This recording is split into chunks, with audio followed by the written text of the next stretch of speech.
Hello viewers, আসসালামু আলাইকুম। আশা করি আপনারা সবাই ভালো আছেন। আজকে আমি দেখাবো কম্পিউটারে স্টেপ রেকর্ডার কিভাবে আপনি স্টেপ রেকর্ডারটা ব্যবহার করবেন। স্টেপ রেকর্ডার কি? সে বিষয়ে আজকে আমি ১ম এ জানাবো। তো স্টেপ রেকর্ডার হচ্ছে যে আপনি যেকোনো কিছু স্টেপ বাই স্টেপ কিভাবে আপনি রেকর্ড করে কিভাবে কাজটি করে আপনি অন্য একজনের কাছে পাঠাতে পারবেন। সেটার নামে হচ্ছে স্টেপ রেকর্ডার। যেমন আপনাকে কেউ বলল যে আমাকে একটু দেখাবেন যে মাইক্রোসফট ওয়ার্ডে কিভাবে টেবিল তৈরি করতে হয়। সেটা আপনি প্রসেসটা আপনি স্টেপ রেকর্ডারের মাধ্যমে আপনি সেটা সহজভাবে আ যে আপনাকে বলবে তাকে আপনি সহজভাবে সেটা স্টেপ রেকর্ড করে আপনি তাকে দেখাতে পারবেন। সেই প্রসেসটা আমি আজকে দেখাবো।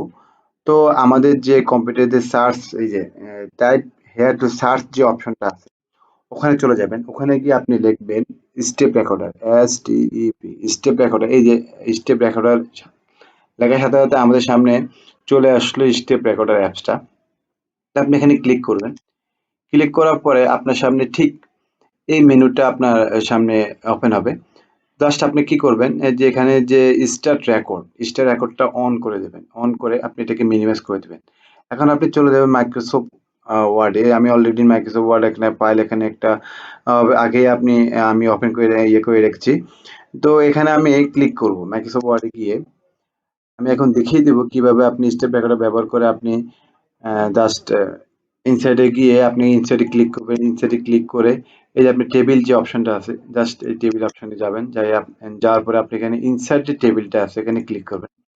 ক্লিক করে আপনি এখানে জাস্ট এখানে অলরেডি একটা থেকে থাকে যে 5/2 ৫ টা কলাম এবং ২ টা রো। জাস্ট আপনি এখানে কি করবেন? এখানে আপনি চাচ্ছেন যে ১০ টা আ কলাম হবে আর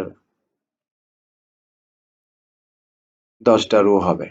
সেখানে ক্লিক করে আপনি ওকে দিবেন। ওকে দেওয়ার পরে এই যে আমাদের কিভাবে টেবিল তৈরি করতে হয় রো কলাম এটা আমি দেখিয়ে দিলাম। এখন আপনি কি করবেন এটাকে আপনি কেটে দিবেন।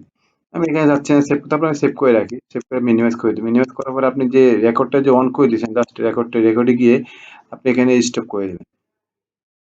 স্টপ করে দেওয়ার পরে এই যে এখন আপনাকে দেখিয়ে দেখাবে যে আপনি কিভাবে আপনি অ্যা মাইক্রোসফট ওয়ার্ডে গিয়ে আপনি কিভাবে টেবিল তৈরি করছেন রো এবং কলাম সেটা আপনাকে স্টেপ বাই স্টেপ এখানে দেখাচ্ছে। তারপরে আপনি যে সম্পূর্ণ স্টেপ বাই স্টেপ আপনাকে দেখিয়ে দিয়েছে। এটার নামে হচ্ছে স্টেপ রেকর্ডার। তো আপনি এটাকে চাইলে সেভ করে তার কাছে আপনি যেকোনো উপায়ে পাঠিয়ে দিতে পারেন মেইল করে কিংবা অন্য কোনোভাবে আপনি এটাকে ওনার কাছে পাঠায় দিতে পারেন। তো সেক্ষেত্রে আপনি সেভ করার জন্য আপনি সেভে ক্লিক করবেন। ক্লিক করে জাস্ট আপনার ফাইলটা একটা নাম দিলাম। নাম দিলাম স্টেপ রেকর্ডার। দিয়ে আপনার ফাইলটা কিন্তু জিপ ফাইল হিসেবে এটা আপনার সেভ হবে। তা আমি ডেস্কটপে রেখে আমি জিপ ফাইল হিসেবে স্টেপ রেকর্ডার নাম দিয়ে আমি সেভ করলাম।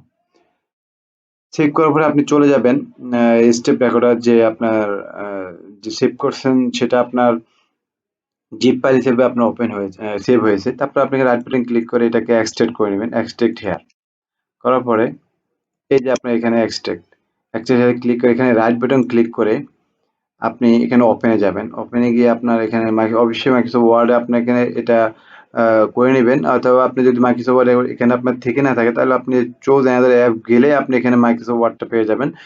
জাস্ট আপনি মাইক্রোসফট ওয়ার্ডে ক্লিক করবেন। আমি মাইক্রোসফট ওয়ার্ডে ক্লিক করলাম। ক্লিক করার পরে এখন আপনারা দেখবেন স্টেপ বাই স্টেপ যে আমি আ যে অপশনটা আমি দেখিয়েছি যে কিভাবে আপনি ইনসাইডে গিয়ে রো এবং কলাম তৈরি করবেন। এই যে আপনাকে দেখাচ্ছে এখানে সম্পূর্ণ স্টেপে যে আপনি এখানে দেখাচ্ছে যে আপনি কোথায় গিয়েছেন, দিন ছেড়ে গেছেন। তারপরে আমি গেলাম টেবিলে গেলাম, এখানে আমি ক্লিক করলাম সেটা দেখাচ্ছে। তারপরে আমি এখানে টেবিলে গিয়ে ইনসার্ট টেবিলে ক্লিক করলাম সেটা দেখাচ্ছে। তারপরে আমি এখানে যেটা ক্লিক করার পরে এখানে রো এবং কলাম আমি যেখানে দিলাম যে ১০ টা কলাম এবং ১০ টা রো সেটা আপনাকে পরবর্তী স্টেপে দেখা যায় আমি ১০ টা দিলাম। তারপরে আবার এখানে ২ টা করে আমি আবার এখানে ২ টা বাদ দেওয়ার পরে আমি ১০ টা এখানে দিলাম। এভাবে প্রত্যেকটা স্টেপ বাই স্টেপ দেখানোর পরে এই যে অলরেডি আমার ১০ টা রো ১০ টা কলাম হয়ে গেল। এভাবে আপনি যে এই স্টেপ রেকর্ডারের মাধ্যমে আপনি যেকোনো কিছুই আপনি এখানে সুন্দরভাবে আপনি এই জিনিসটা কপি স্টেপ বাই স্টেপ দেখিয়ে অন্যের নিকট আপনি সেটাকে প্রকাশ করতে পারেন অথবা উপস্থাপন করতে পারেন। তো ভিউয়ার্স, এই হচ্ছে আমার আজকের টপিক। অবশ্যই আপনাদের টপিকসটা আশা করি অনেক ভালো লাগবে। অনেক গুরুত্বপূর্ণ একটি টপিকস ছিল। এই টপিকসটা আমি মনে করি আমিও এটা অনেক ইউজ করে থাকি। যে কেউ মাধ্যমে আমি এটাকে সহজভাবে উপস্থাপন করতে পারি। যেকোনো কিছু যে কেউ যদি আমার কাছে জানতে চায় তো অবশ্যই আমি স্টোরি রেকর্ডের মাধ্যমে এটা উপস্থাপন করে থাকি। তো আমার ভিডিওতে যদি আপনাদের নিকট ভালো লেগে থাকে অবশ্যই আপনারা লাইক, কমেন্ট এবং শেয়ার করবেন। অবশ্যই আমার চ্যানেলটি সাবস্ক্রাইব করবেন। এরকম ভিডিও পাওয়ার জন্য অবশ্যই আমার ভিডিও কমেন্টে জানাবেন। তো ভিউয়ার্স, আজকে এই পর্যন্ত। সবাই ভালো থাকবেন, সুস্থ থাকবেন। আল্লাহ হাফেজ।